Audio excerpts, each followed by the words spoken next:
All right, time for Front Office Insights, presented by Sage. We welcome in Dana Brown, General Manager of the Astros, third season at the helm. Dana, it's Brian Kenny. Thanks for joining us today. What's up, BK?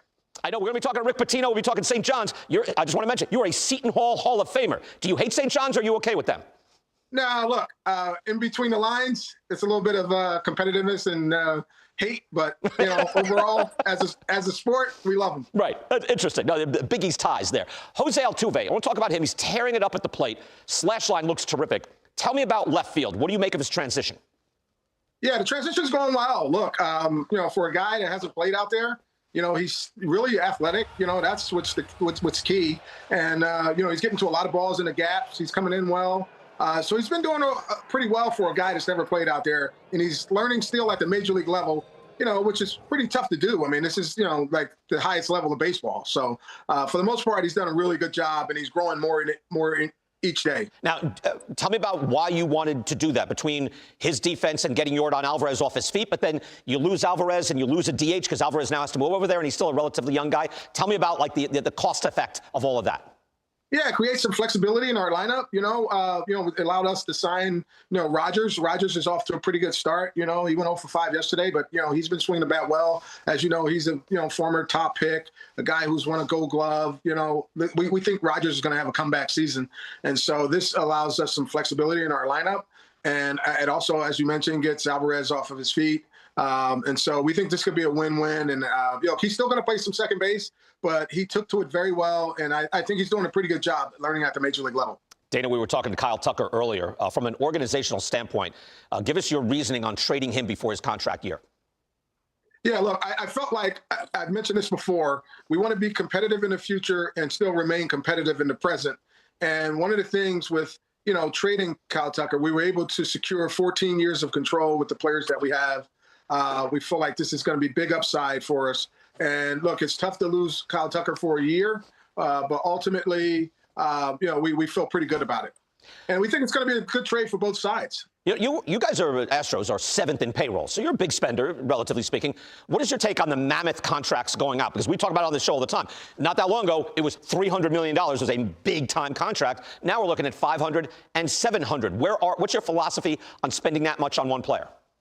Look, Jim Crane has done a great job here at, signing players and winning at the same time and not really having these long-term deals. And so ultimately, we're going to be very competitive. We're going to spend money, but I think Crane has really set a pretty good precedent on, being aggressive, signing players, continuing to win, but not really locking up into a lot of these long contracts, which sometimes they don't end well. And so I think I would really support, his vision on this. And I think he's had a lot of success here.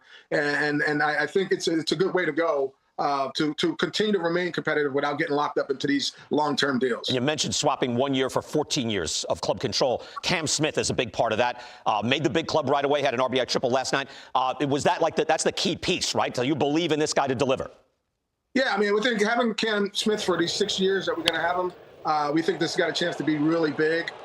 He's got huge upside. I was very fortunate to see him in the draft last year when I was out seeing players that we may consider in the first round. I really like the upside, the talent, the makeup's pretty special. He's taken to right field very well. He made a nice play coming in yesterday on the ball. He's been out there really grinding through it. And, look, we feel like this guy at some point in his career will really take off, and getting those years of control. Also adding Wesneski, who had a great start the other day. He's up to 97. And, we know, what Paredes is going to be. He should hit his 25 home runs, and have a pretty good OPS. He's been playing very well at third base. And so, look, to get this kind of control for, 1 year of control with Tucker, not knowing if you were going to sign him, we think it's going to end up being a good deal for both sides. I really feel that way. Christian Walker, you guys did hit the free agent market, though. You got Christian Walker 3 years for 60. Tell me I know he's off to a relatively slow start. What are your thoughts on him so far? Yeah, look, we know that he's off to a slow start. We know that, he's going to hit somewhere near 30 home runs. He's going to hit about 250 with over an 800 OPS or somewhere near 800. And we know he's a professional hitter. Look, he's good. It's always tough when you get off to a slow start. It's always tough because you get, your bats start to rack up and you don't get hits and your average looks bad. Your OPS looks bad. But look, ultimately, we feel like this guy will get hot. Hits comes in bunches. Hits will come in bunches. And so we're really confident that Walker's going to be really good for us with the bat. And of course, he's been a Gold Glove defender, and he's been really good at first base for us already. So we feel like this is going to be a really good marriage for us with Walker. Your rotation remains a strength. Framber Valdez was great yesterday. Hunter Brown today. I think he's kind of under the radar, right, Dana? Like one of the better pitchers in the game going back to last June.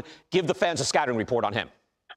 Yeah, look, Hunter Brown has power arm. He's up to 98, touch 99 at times. Really good secondary stuff, and just came into his own when he added the two-seamer last year because guys were getting on the four-seamer, and so he gave the hitters a little something else to think about. He's like I said, he's got power stuff. He's a gamer. He competes, and look, Framber is really good too. He's kind of learning a lot from Framber as well. Framber being the veteran in this case. So those two guys at the top of the rotation. I mean, you like that combination. I mean, any team would love to have that. Dana, I always like coming into your office and talking to you. You have the map of the world behind you. Looks like we're talking to Joint Chiefs of Staff. General Dana Brown joins us now. I like that. Here's the world, fellas. That's what we're shooting for. Dana, best of luck in the future. Thank you so much for joining us again.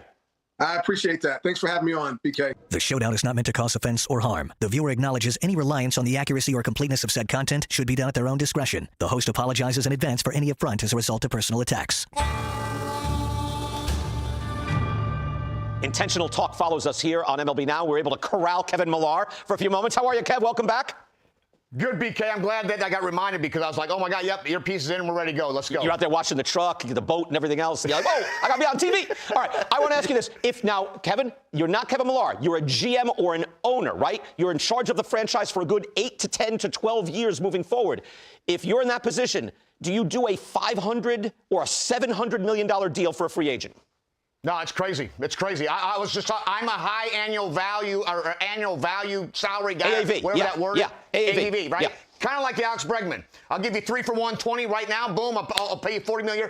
I don't understand the length of these deals. That's all. It's not hating on anybody. But I'm 53, and when you get 38, and when you get 39, and when you get 40, your bat speed slows down, your arm strength goes down. So I'm all about go get your money. But it's crippling, and I don't want to hear organizations complain when you have a 42-year-old Randy Johnson now that's not throwing 102, 103. Right. Or when we talk about Albert Pujols, all of a sudden now his greatness is now, well, he's getting older. What did you think was going to happen? He's still a great hitter. He's still unbelievable. Yeah. But all of a sudden, then you frown upon these guys at that 38, 39, 40, 42. So that's where overpay him $60 million a year, but I don't know if I'm doing the 15 years. I'm with you precisely. It's never the money, it's the length. But they say it keeps the AAV down. When you talk about AAV, they want to keep it down year by year, but you just regret. It's like having your credit card. You're going to regret this eventually. You just don't feel it right now. All right, speaking of Bregman, your Red Sox royalty, right? Your take on the Bregman-Devers situation, how it was handled on all fronts.